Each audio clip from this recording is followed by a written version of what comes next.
अस्सलाम वालेकुम। Capital views के साथ मैं हूँ ज़वारिया रहमान। आप देख रहे हैं मेरा यूट्यूब चैनल और मेरे साथ मौजूद है यूके से अतर कादमी साहब, सीनियर तज्जियाकार हैं। सर कैसे हैं आप?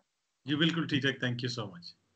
सर पहले तो बहुत शुक्रिया आपका वक्त देने का, और अक्सर आप जो है वो मेरे चैनल को वक्त देते रहते हैं और काफी अहम खबरें जो है वो हम तक पहुंचाते हैं। तो मुझे बताइएगा कि पीपल्स पार्टी ने जो है वो एक बार फिर मौलाना साहब को ऐसा लगता है कि ट्रक की बत्ती के पीछे लगा दिया है और कहा है कि 4 अप्रैल तक इंतजार करें, आपको इस्तीफों के बारे में बताते हैं फिर। अब ये 4 अप्रैल वाली कौन सी कहानी है? ये वही कहानी है जो 8 दिसंबर वाली थी, जो 31 जनवरी वाली थी, जो 30 दिसंबर वाली थी, जो 9 अक्टूबर वाली थी। ये सारी कहानियां वो डेट ही दे रहे हैं, आपको पता है। प्रॉब्लम ये है कि कोई भी इत्तेहाद हो, कोई भी रिलेशनशिप हो, जब तक आप लोग एक दूसरे के साथ मुखलिस ना हो, चाहे वो कारोबारी शराकत हो, चाहे वो सियासी शराकत, किसी किस्म की शराकत हो, जब तक दोनों पार्टियां एक दूसरे के साथ मुखलिस नहीं होंगी तो वो कामयाबी हासिल नहीं कर सकती। और उसमें मुखलिस होने की एक बुनियादी वजह ये होती है कि आपके मफादात मुश्तरका हों। यहाँ पे हर किसी के अपने अपने मफादात हैं। यहाँ पे आपको अगर सिंध हुकूमत को देखें तो सिंध हुकूमत के पास इस वक्त पूरा एक सूबा है और वहां पे हुकूमत किसकी है? पाकिस्तान पीपल्स पार्टी की। मौलाना साहब की क्या स्टेक है इस वक्त सिस्टम के अंदर, वो सबको पता है। दीगर जो जमातें पीडीएम के अंदर हैं उनकी क्या स्टेक है वो भी सबको पता है। तो यही वजह है कि पीपल्स पार्टी की, अगर पीपल्स पार्टी भी इस वक्त मौलाना साहब की हालत में होती, अगर आप देख लें ये जो 11 पार्टियों का इत्तेहाद है उसमें मेरे ख्याल में 7-8 पार्टियां तो ऐसी हैं जिनका एक भी बंदा पार्लियामेंट में नहीं है। तो वो क्या वो शोर मचा रहे हैं आप इस्तीफे दे दें, इस्तीफे दे दें, तो पीपल्स पार्टी तो उनके कहने पे इस्तीफे नहीं देगी। तो मौलाना साहब का तो दिल है कि इसी वक्त पूरा महल गिरा दिया जाए, पूरी हुकूमत गिरा दी जाए और जो है मुझे जो है कोई ना किसी तरीके से सिस्टम के अंदर लाया जाए। लेकिन मुझे नहीं लगता कि पीपल्स पार्टी उनकी ख्वाहिशात पे चलेगी, वो अपने मफादात का तहफ़्फ़ुज़ करेगी। और फिलहाल उनका जो मफाद है वो इसी में है कि वो असेंबलियों के अंदर बैठें और ये जो इदारे इनकी ढाल इस्तेमाल करें अपने, इनके ऊपर जो केसेस हैं उस सिलसिले में। सर आपको क्या लगता है सारी सूरत हाल में, जब से ये पीडीएम का तमाशा शुरू हुआ और फिर जलसे धरने ये सब, इसमें सबसे ज्यादा सियासी तौर पर नुकसान किस पार्टी का हुआ है? देखिए मेरा नहीं ख्याल कि कोई सियासी तौर पे इनको नुकसान हुआ। ये सियासी तौर पे पहले ही कितने कामयाब थे जो अब इनका नुकसान हो गया। आप पीपल्स पार्टी को अगर देख लें पंजाब के अंदर, आप लाहौर की बात कर लें, पीपल्स पार्टी अपना कैंडिडेट खड़ा कर दे तो इसको चंद हजार वोट नहीं मिलेंगे, बल्कि चंद 100 वोट मिलते हैं इन लोगों को। पर ये लाहौर वही है जिसने भुट्टो साहब को बनाया था। जुल्फकार अली भुट्टो को लाड़काना ने नहीं बनाया था, जुल्फकार अली भुट्टो को लाहौर ने बनाया था। लाहौर गढ़ होता था पीपल्स पार्टी का।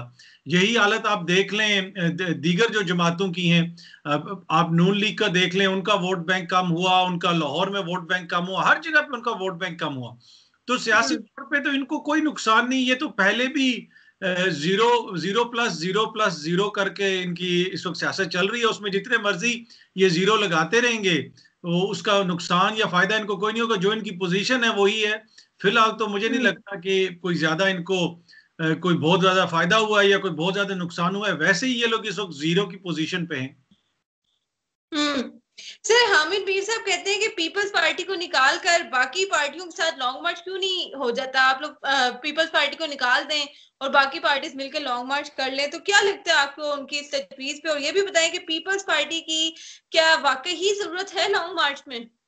मेरे ख्याल में देखें तजवीज ठीक है, पीपल्स पार्टी को निकाल के जो जरूरी है ना वो सहाफियों को साथ लॉन्ग मार्च करना चाहिए। जो चंद सहाफी हैं जिनको बड़ी इशू है लॉन्ग मार्च के हवाले से, इमरान खान की हुकूमत के हवाले से, तो अब वक्त आ गया है कि ये लॉन्ग मार्च करें और साथ निकालें और साथ निकलें। तो पीपल्स पार्टी अगर निकल भी जाएगी तो कोई फर्क नहीं पड़ेगा। जो सहाफी हैं जो रोज ट्वीट्स करते हैं, आपने तो हामिद मीर साहब की बात की, उनकी बात मैंने नहीं सुनी, लेकिन मैं वैसे बात कर रहा हूं। बहुत सारे ऐसे सहाफी हैं जो रोज ट्वीट्स करते हैं, बहुत सारे ऐसे दानिशवर हैं जिनको बड़ा इशू होता है, बहुत सारे ऐसे नाम निहाद देसी लिबरल हैं उनको बहुत इशू होता है इमरान साहब की हुकूमत के हवाले से। तो वो सब उनको निकलना चाहिए कि आप लोग अब निकालें, लॉन्ग मार्च करें, ताकि आप लोगों को भी पता चल जाए कि मार्केट में इस वक्त क्या रेट है, क्या हो रहा है, क्या नहीं हो रहा, क्या उतार चढ़ाव है सियासत के। तो खुल के सामने आगे हैं बहुत सारे लोग, खुल के हुकूमत की कोई मुखालफत कर रहा है, कोई उसकी हमायत कर रहा है, कोई ऑपोजिशन के साथ चल रहा है। तो ये टाइम है, कुछ जिस इंग्लिश में कहते हैं put your money where your mouth is, ठीक है कि नहीं? जहां पे आप जिस हवाले से आप बात कर रहे हैं अब उसके ऊपर आए और आप खुद करें। तो पीपल्स पार्टी को निकाल के पीछे रह क्या जाएगा? मौलाना साहब के पास स्ट्रीट पावर है, पंजाब के अंदर थोड़ी सी नून लीग के पास स्ट्रीट पावर है। मेरे ख्याल में अगर ये ऑनलाइन लॉन्ग मार्च कर लें, वर्चुअल लॉन्ग मार्च कर लें तो बेहतर रहेगा, उसमें ज्यादा इनकी शिरकत हो जाएगी। सड़कों के ऊपर तो इस वक्त आवाम इनके पीछे निकलने की तैयार मुझे नहीं लगती।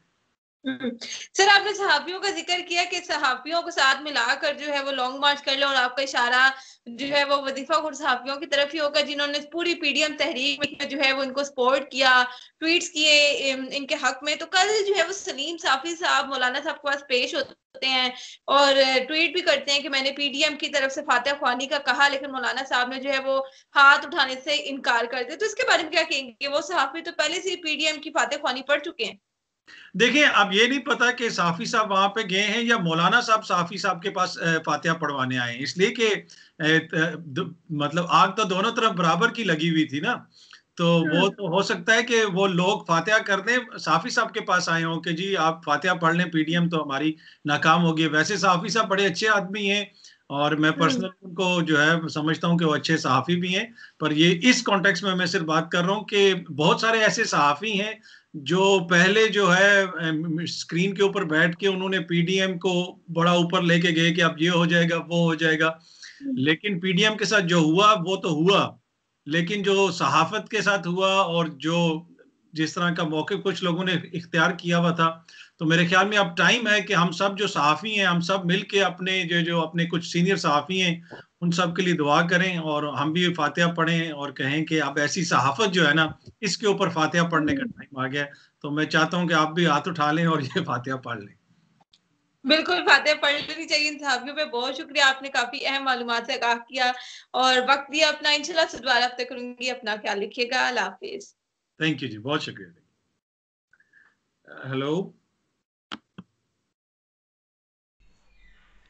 नाज़रीन, मेरे साथ मौजूद थे सीनियर तजज़ियाकार अतहर काज़मी साहब। अक्सर हमारे चैनल पर आते हैं और आप उनकी गुफ्तगू को भी सुनते हैं, और आज भी उन्होंने किस तरह से गुफ्तगू की कि पीडीएम के बारे में आपको बताया कि ये जो मौलाना साहब को अगली तारीख दी गई है अब 4 अप्रैल तक के इंतज़ार की। आज जो है वो डिफरेंट न्यूज़ चैनल्स ने उसको कवर किया कि किस तरह से मौलाना साहब जो है वो अब शर्मिंदा हैं, और इस चीज़ को कवर करने के लिए कि अब उनको अगली तारीख मिल गई है। तो पीपल्स पार्टी जो है वो किसी भी सूरत इस्तीफ़े नहीं देगी। इसकी तफसीलात मैंने पहले भी अपने एक व्लॉग में आपके सामने रखी है, क्योंकि सिंध से जो उनके करप्शन के केसेस हैं, जो उनके करप्शन की लंबी दास्तान है कि जिस तरह से उन्होंने जो है वो सिंध में करप्शन की है 2.5 साल, अब अगले 2.5 साल भी उनके पास मौजूद है, तो वो क्यों कर जो है वो सिंध से इस्तीफ़ा देगी? एक पूरे सूबे की हुकूमत उनके हाथ से जा सकती है।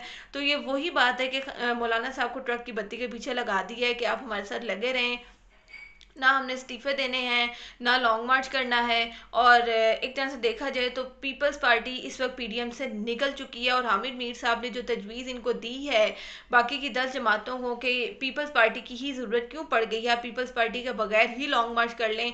और इसकी वजह यही है कि अब हामिद मीर साहब भी आपको पता है कि जिस तरह से इनको सपोर्ट करते आए हैं, अगर लॉन्ग मार्च ना हुआ तो हमने हामिद मीर को भी नहीं छोड़ना कि आप तो हुकूमत जाने की तारीख देते रहे थे। तो अब ये क्या हो गया कि हुकूमत भी नहीं जा रही, लॉन्ग मार्च भी नहीं हो रहा।